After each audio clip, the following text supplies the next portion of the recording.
చిల్లర ఏం కొంతవరా అరకతుండది బరకతుండది ఇంట్లో నిండుగుండాల బియ్యం అంటుంటారు పెద్దలు ఒక్కపారే కింటాలు 2 కింటాల బియ్యం వేపించుకునేది కొత్త బియ్యం అయితే మంచిగా మక్కుతాయని 4 రోజులు ఆగేది వండటానికి కానీ ఇప్పుడు 25 కిలోల బ్యాగ్ కొనుడే కష్టం ఉన్నది 5 కిలోలు 10 కిలోలు కొనుక్కోబోతోళ్ళు కూడా ఉన్నారు బియ్యం రేట్లు పెరిగి మస్తు తిప్పలైతుంది అందరికీ అసంటోళ్ళంతా నిమ్మల పడే ముచ్చటే ఇది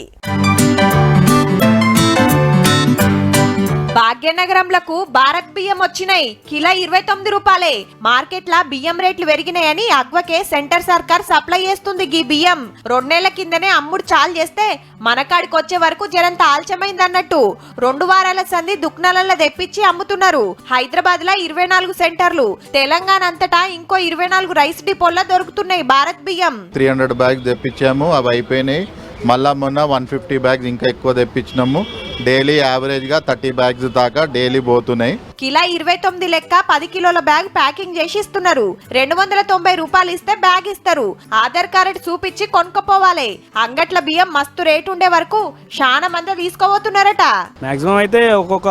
పర్సన్ ఫ్యామిలీ మెంబర్స్ వచ్చినప్పుడు 2 ఆధార్ కార్డులు 3 ఆధార్ కార్డులు ఇచ్చి వాళ్ళు 2 బ్యాగ్స్ 3 బ్యాగ్స్ తీసుకెళ్తున్నారు బియ్యం ఎట్లున్నాయి అన్నం ఎట్లయితుందని కొన్నోళ్ళని అడిగితే అన్నం దొడ్డుగా అవుతుంది టేస్ట్ బాగుంది జరంత దొడ్డుగున్నాయట గాని అన్నం మంచిగానే అవుతుంది టేస్ట్ బాగుంది అనుకొస్తున్నారు గీ అన్న దుక్నంలోనే వండి చూపిస్తున్నాడు కస్టమర్లకు బయట కిలో బియ్యం కొనాలంటే 55-60 రూపాయలకు తక్కువ వస్తలేవు మరి సగం రేట్కే కిలో బియ్యం దొరుకుతున్నాయి కాబట్టి కావలసిన వాళ్ళు కొనుక్కోబోతున్నారు